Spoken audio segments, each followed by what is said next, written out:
Today we're building a side table from Brazilian mahogany. There's still lots to do, but first, is Den happy with the front panel I've been working on? Well, we left that to dry overnight then, and I noticed overnight you've had a little bit of a... Yeah, I've had a bit of a rest, yes. Yeah, something else is happening here, isn't it? What's that about? Well, we've had a bit of a trim. A bit of a trim. Who done that for you, mate? My darling wife. It's lovely, isn't it? Can we just look at that? Look at it. She's got a good eye. She's got a better eye than you, hasn't she? Get her on some of these joints here. Right, we've this has dried out beautifully. What do you reckon, Dennis? Yeah, you're improving. Yeah, thank you very much. Den was impressed with that, but what about the base? How's that come out? Look at that. James, I'm surprised. He's got to have a look at that. I'm surprised. Look at that. You wouldn't get it any flatter than that if you tried. It's not easy to impress my old teacher. Now we can get on with cutting the pieces to length and cleaning up the faces of each piece. We need to cut a groove on the inside of the sides, the back and the front panels as a housing for the base.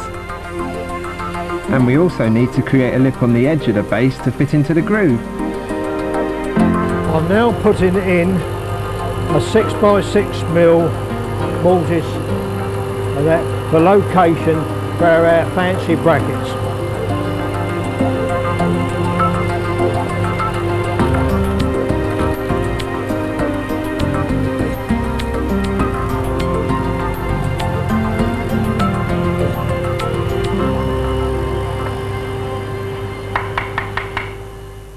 Right, well our side table's coming on really well. We're ready to put the fluting into the legs.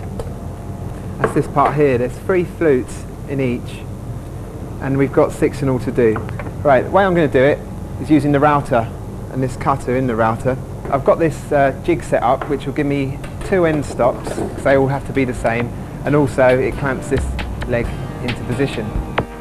I'm going to router the outside flutes first. They will act as markers for the centre flute. A handy hint is not to let the router spin in the same place for too long, or you'll end up scorching the wood. It's not a problem here though, because Den will clean it up afterwards.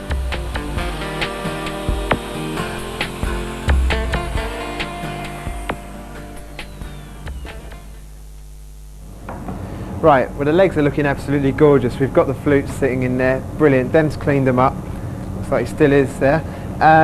What we've got to do now is put the mulberry feet on the bottom. We're going to sink in the leg into the blocks and chamfer off the edges. Dennis is turning a blind eye because what I'm going to do, which you're not meant to do with a mortise machine, is drag the chisel like that. It gives a cleaner finish. It saves a little bit of work afterwards. What it does, it basically bends your chisels. But very naughty, do not do. See?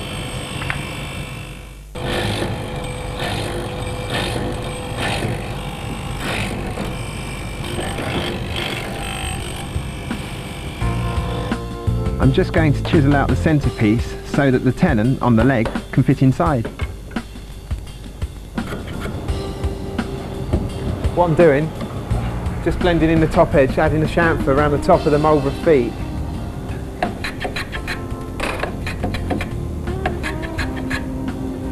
When you're chamfering on end grain, what you want to do, just do a bit of one of them, come to the other side and work into it. You see it starts splitting out. So you want to get one side just done like that, of one chamfer. Here we go. Get in there, son. Lovely. Brilliant. Right, see I've just knocked the chamfer on that edge. So now what I'm going to do, I'm going to work into that edge and it won't chip out. And then, once you've done that edge, spin it round and work into that edge you just done. That's how you do it, so it doesn't chip out. It's not something I knew earlier, just found out. I'm the last one and all. So the others are all chipped out.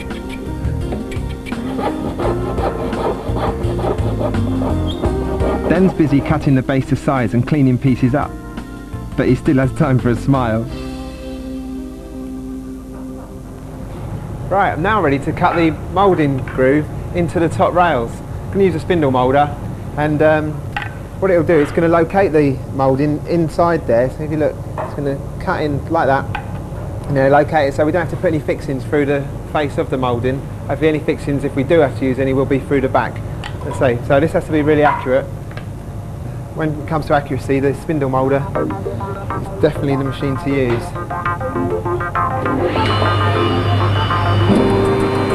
I have to do it in 3 cuts because of the thickness of this cutter.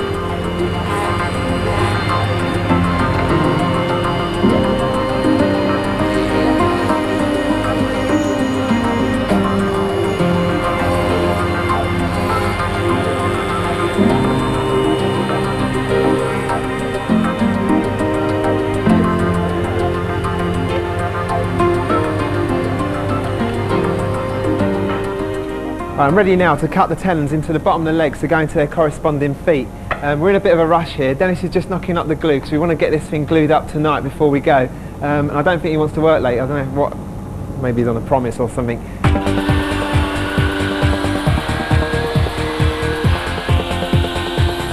Den prefers me to do these by hand, but nah. I prefer the chop saw. It cuts through wood like a knife through butter.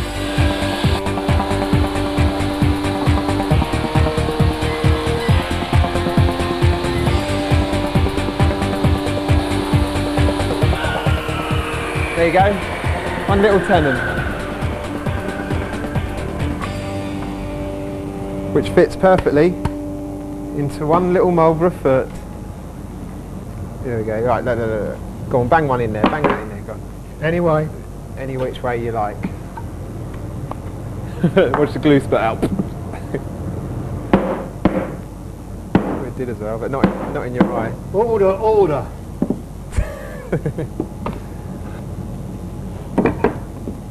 To front. A little production line running here.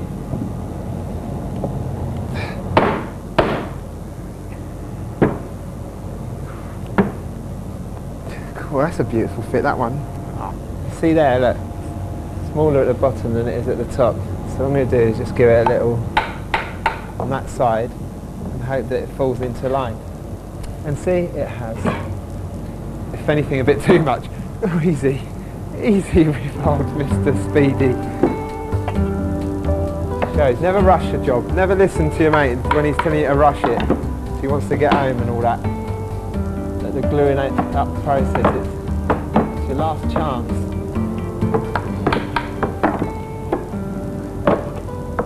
Beautiful and not so beautiful. With the legs done, Den's now rushing me to glue up the frame. Getting pressure from above.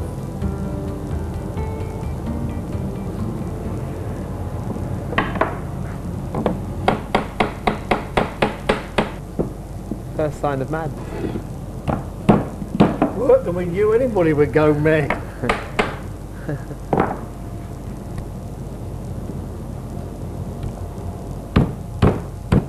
Okay, then we've got the rails to go in, haven't we? There? Yeah.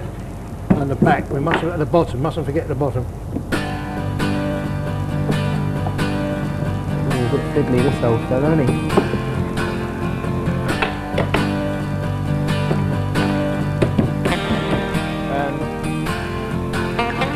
We're putting a strap around the frame to hold it in place, so when it's dry you won't see any gaps. And to give it extra help, we're putting on some clamps. Bit more. That's pinched it up. Right. Then, tell you what I'm going to do, mate. It'd be precision if it was right on the sides, but I'm going to measure corner to corner on the feet. 720.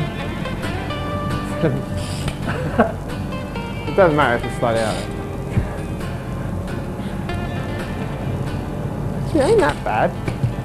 Just needs a bit of that. What we do, to leave it to dry, we're going to turn it over, let it rest on its feet on a flat surface. Then we know in the morning it will be flat and not rocky.